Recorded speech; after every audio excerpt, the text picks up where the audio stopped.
C'est un matin comme un autre au temps de la Covid à Saône, un bourg de 3500 habitants près de Besançon. Depuis son élection en mars dernier, Benoît Villemin, le maire de Saône, s'est retrouvé confronté pour son premier mandat à une succession de situations inédites. Il faut faire face à une chute des revenus de la commune, l'arrêt des locations des salles des fêtes, la suspension du périscolaire. C'est déjà 160 000 € de recettes en moins. Les dépenses, elles, grimpent pour acheter des masques, du gel, accompagner les personnes les plus vulnérables. On va aider une quinzaine de familles sur notre commune dans la future opération qu'on va conduire avec Super U. Je pense vraiment dans les tout prochains jours. Covid ou pas, la vie d'un maire, c'est aussi répondre aux courriers des habitants. Benoît Villemin fait le point tous les matins. Carmen, c'est le secrétaire général, c'est la responsable de l'ensemble de la mairie. Bonjour. C'est-à-dire le maire est moins important qu'elle. Oh, quand même, faut pas exagérer. Ça va? Oui. Ouais. Il faudrait voir avec Lilian pour savoir qui sont les propriétaires du chien.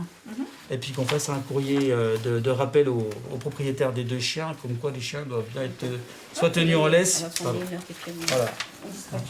Une image vaut 1000 mots, dit le proverbe. La famille de Benoît Villemin est en bonne place dans son bureau. Son père, Jean-Louis Villemin, a été maire de Saône dans les années 80. Et depuis peu, un nouveau cadre est venu enrichir le panthéon personnel de l'élu.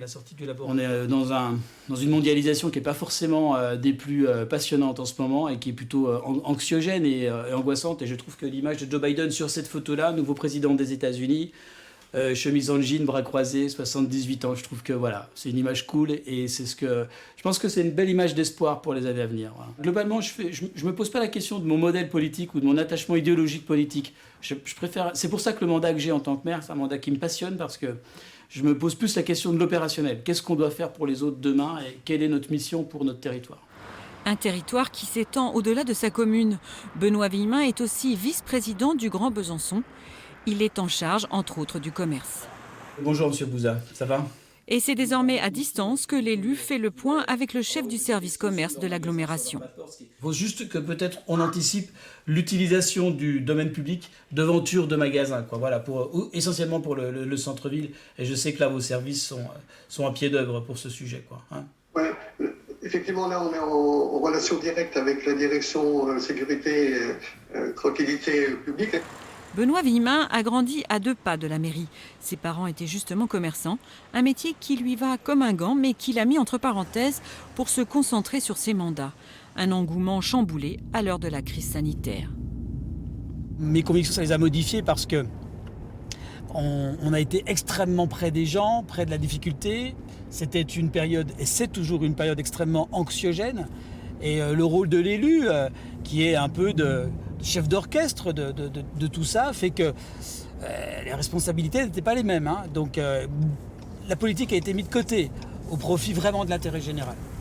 À 2 jours de la réouverture du magasin familial dans la banlieue de Besançon, Benoît Villemin prend tout de même le temps d'y passer. Le mois de décembre s'annonce décisif pour le chiffre d'affaires. Et donc du coup, on peut décliner donc on décline tout. Là, les coussins, Être élu chargé du commerce tout en étant du sérail, est-ce une source de conflit d'intérêts ou un signe de pragmatisme? La maire de Besançon a tranché. Le choix d'Anne Vigneault, en tant que présidente de Grand Besançon, de me faire confiance sur cette délégation-là, c'est un bon signal pour le monde du commerce. Et je le sais, hein, aujourd'hui, mes confrères commerçants, qui me connaissent pour mon engagement depuis des années pour le monde du commerce, ont énormément apprécié le fait qu'effectivement, à la tête de la délégation commerce, ça soit un commerçant. Et quand les dossiers le concernent, Benoît Villemin doit s'éclipser pour éviter toute confusion. L'élu commerçant vient d'écrire au président Macron, convaincu qu'avec cette crise, le commerce va vivre une mutation fondamentale. Benoît Villemin demande la création d'un Grenelle du commerce, de la consommation et du pouvoir d'achat.